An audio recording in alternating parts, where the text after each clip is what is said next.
Bonjour, c'est Sophie. Dans cette vidéo, je vais vous montrer comment maquiller la nuit étoilée d'Halloween avec une sorcière sur son balai et plein d'autres petits détails amusants.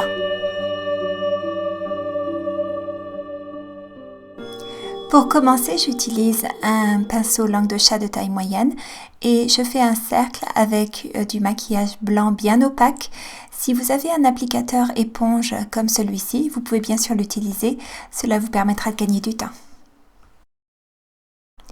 Pour la base, je vais utiliser des couleurs de type métallique ou irisé car elles permettent d'obtenir facilement un très joli dégradé, ce qui est important pour ce maquillage spécifique.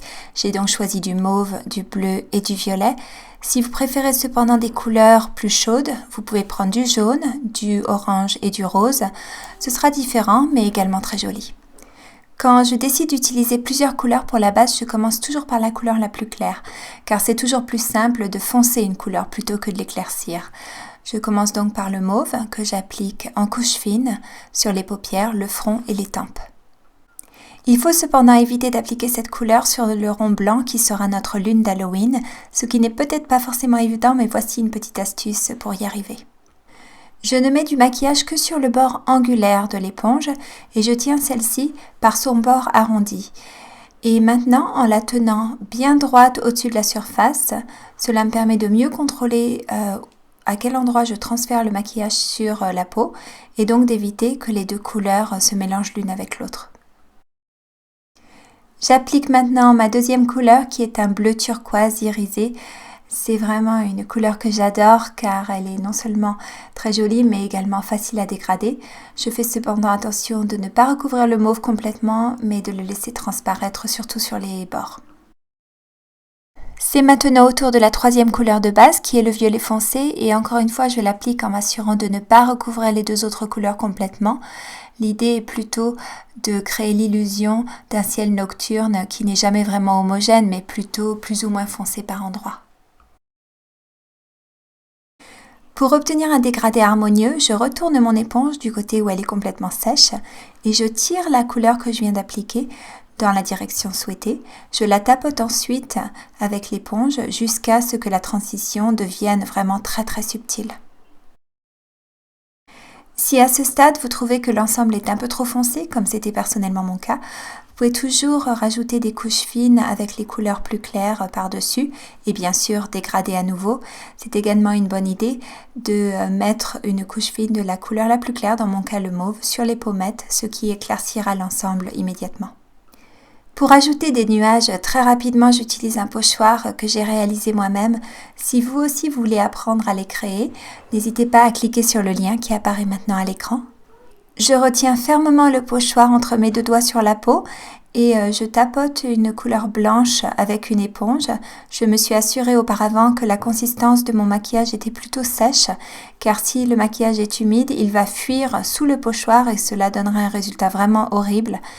En tapotant, j'insiste davantage sur la partie supérieure du pochoir pour laisser la partie inférieure beaucoup moins bien définie et ainsi donner l'illusion d'un nuage qui est beaucoup plus réaliste.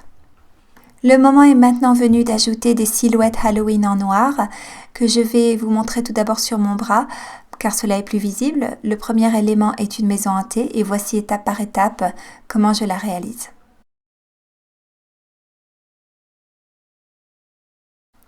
Je commence par un simple rectangle qui sera la maison principale, suivi par deux bâtiments irréguliers de chaque côté. Je fais ensuite une tour assez fine qui a un toit pointu. Je mets ensuite un toit à la maison principale. Et maintenant, la chose importante est de ne pas oublier les fenêtres et les portes.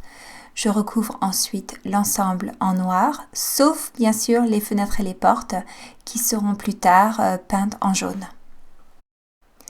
Après avoir reproduit la maison hantée sur le visage, il ne me reste qu'à faire deux petites lignes de chaque côté, ce qui donne l'impression que la maison est sur une colline.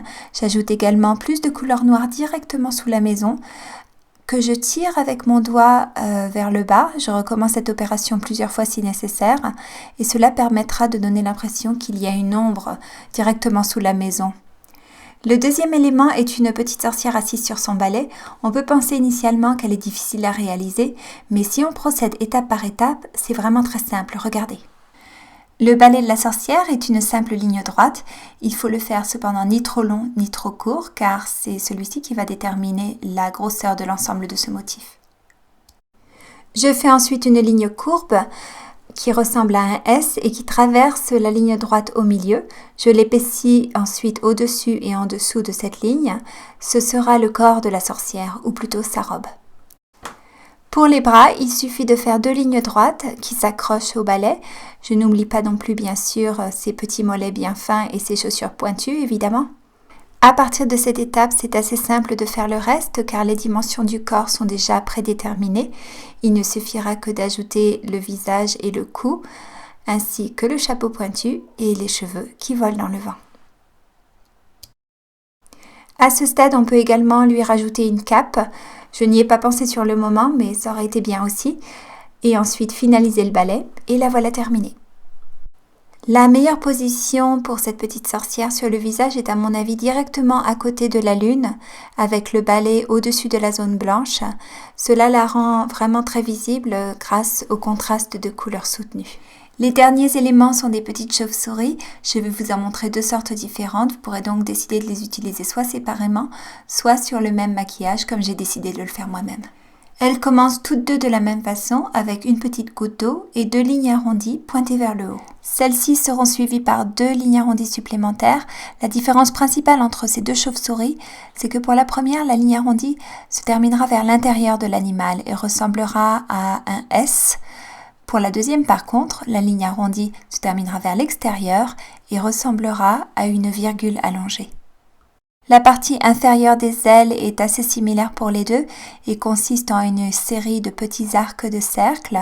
Si cela peut vous aider, vous pouvez ajouter des petits points de référence pour vous assurer que les 2 ailes sont symétriques l'une à l'autre.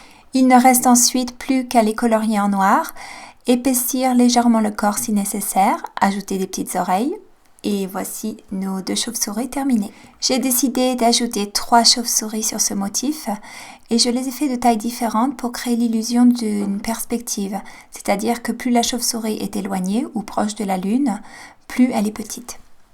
J'ai décidé ensuite d'ajouter des petits points noirs de tailles différentes autour des chauves-souris. Cela pourrait être des oiseaux, des insectes ou des feuilles. Chacun pourra interpréter à sa façon. Je voulais tout simplement donner l'illusion que tous ces animaux et ces petites choses volantes suivent la trace de la sorcière.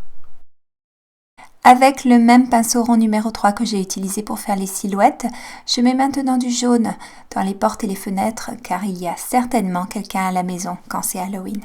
J'ajoute maintenant des étoiles dans le ciel, soit sous la forme de petits points autour des nuages, soit en faisant des petites étincelles. Si vous aussi vous voulez apprendre à faire ce type de petites étoiles étincelantes, n'hésitez pas à regarder une autre vidéo dans laquelle j'explique comment les faire facilement et rapidement.